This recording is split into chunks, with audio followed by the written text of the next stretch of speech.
and storyteller extraordinary, James Gordon. All right, bro, James. Yeah. All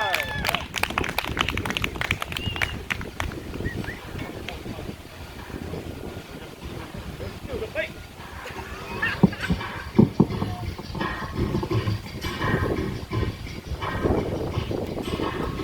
Y'all hear Phil Collins? Yeah. I'm a huge fan of Phil Collins, right? I'm just like, oh, black dude, you like Phil Collins? I love, no, real stuff. I love Phil Collins. Like, I'm gonna let that play a little bit because it was supposed to come in. It's supposed to be like that wrestling thing when the music plays and the wrestling comes out. And I got a couple muscles. Well, more than a couple. All right, I'm cool.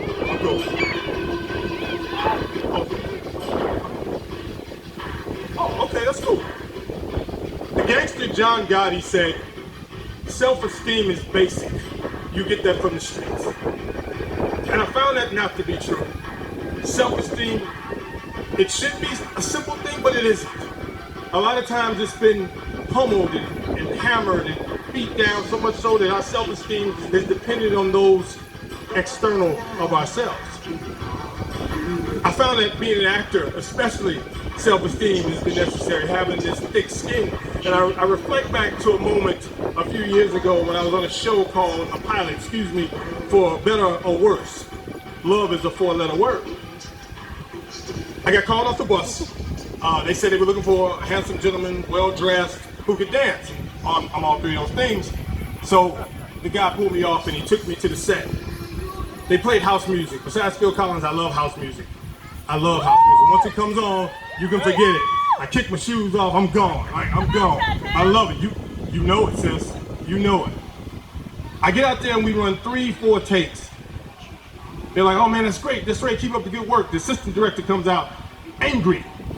She's assistant. She comes out, she's angry. She calls the assistant and says, hey, where's the guy I told you to bring out? And he says, well, what do you mean? He's right there. Points to me. And she says, in a not so subtle tone, I thought I told you to bring out somebody handsome. Oh.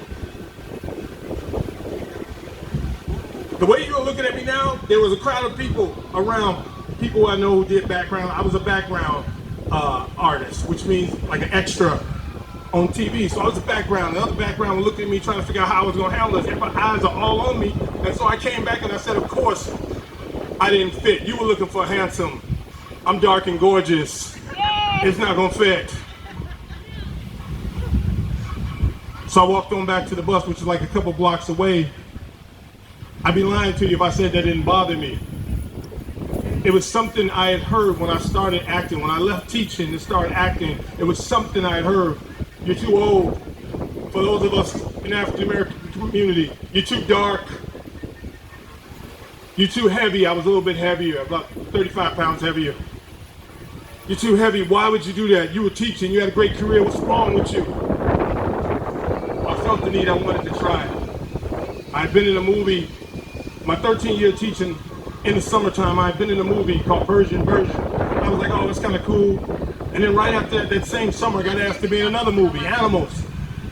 And the guy directed from Animals, and he's a flourishing actor now, David Damascus. He said, hey, James, you ever thought about acting? I said, no, man, I ain't go to school for that. I'm not trained to do that. I'm a teacher. He said, no, bro, it's natural. You got this. You can do this. So it weighed in my mind, and so in my 14th year of teaching, I started to get disenchanted. I lost my second student. My first year teaching, a student, a great student, had been killed for gang violence. I lost another student my 14th year teaching in a car accident. And so I was kind of shook. You know, it's hard. You get attached to students, but those of you, if there's any teachers out here or what have you, you know how it is when you see these faces after a while. They're no longer just faces. They're your kids. From period to period, class to class, year to year, they're your kids. By extended family, they're yours. And so when you lose them, it does something to you. And it did something to me. But this acting was calling me. But I heard everything. So my 14th year was my last year teaching, and I jumped on out there. Most of the first couple of years, I did background work. Chicago Fire, Empire, Chicago Med, PD. I was in the background, walking back and forth. Rain, snow, heat, cold, in my car, downtown in McCormick Place, all the way up north, sometimes in Milwaukee. I even ventured to Atlanta. I was in a Spider-Man movie. You might have seen me. I was a teacher. I didn't say anything, I walked my black self past, and I saw myself, and I was excited. If it had been a Batman movie, I would have done a somersault, but that's another story.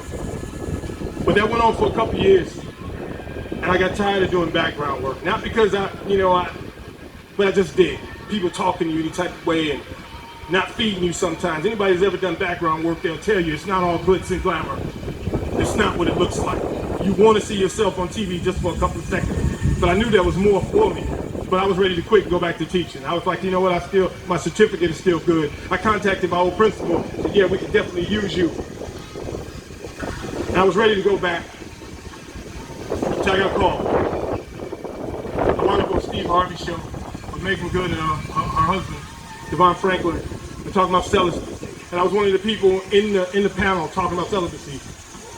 Steve Harvey told me, hey man, are you an actor for real? It's like, no, I've been doing a lot of background. He says, you got natural gifts. Just go for it. Don't be afraid. If you're thinking about going back to a job of yours, don't do it. Because you won't do it. Go get it. And it energized me. Whatever you say about Steve Harvey, whatever you think or whatever, dude's all right. Because he didn't have to talk to me. He didn't have to tell me that. And I took it. I was like, okay, all right, let me see if I can get an agent. My headshots were decent. Like I said, I was now 15 pounds less than I was before, lighter than I was before. Hadn't taken any acting classes still, but I said, okay, I've been in a few movies now, a few independent films. I just kept on plugging away. I told my mom, I'm gonna try this. It's at the end of 2016. I said, Mom, I'm gonna try to get an agent. If I don't get an agent in these couple of things, I'm going back to teaching next year. She said, okay, fine, that sounds good to me. I get a call from Gray Talent Agency. Hey, we'd love for you to come in and audition. And I came in and did a monologue from John Gotti. I love the movie John Gotti with Amon Asante. Not John Travolta, that one was crap. Amon Asante was dope. And I went and did the monologue. They called me back for another audition. They said, we'll let you know in 3 or 4 weeks. And so I said, okay, I didn't think nothing about it. On the day of the final audition, it was my dad's birthday. And you ever had a bunch of stuff go wrong when you're going to do something?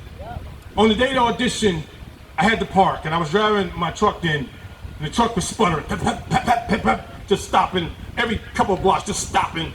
I went to go pay for parking downtown, because you know, that's real inexpensive to pay for parking downtown in the city of Chicago.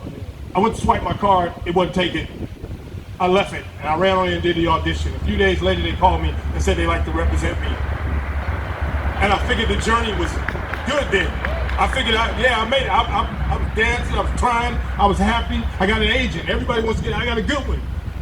And so it started, plays, commercial, but I couldn't book an episodic. And an episodic is something like Empire, Chicago Med, Chicago Fire, anything with multiple episodes, that's an episodic. And only 10% of actors book an episodic. And I was going through my first year, I was auditioning, nothing. Call back, yes. First refusal, that means you're one of the top 2 choices. First refusal, yes. Release. It's now 2018. I'm sitting around like, whoa, I don't know. And then I remember what Steve Harvey said. And I remember what everybody said about me being too dark, me too heavy, me too old to be an actor. And I told my mom in March, on March 3rd, I'm gonna book my next audition, which was Chicago Fire. And some of you probably saw the episode, but I booked the next episode of Chicago Fire. It was episode 20, season 6, where I cut the guy's ear off. I was Andy the Butcher. And then right after that, I booked Southside, which started on this past Wednesday on Comedy Central. And I'm on Amazon. If you turn to Amazon and go look up the G, I'm Detective Smiley, and I'm also the voice that says, previously on the G. That's my voice. If you're a Cubs fan, and you watch Cubs games, you've seen a commercial with a guy for Allbank. That's me. If you look and you see something at CDW and there's a guy eating a donut, it's me.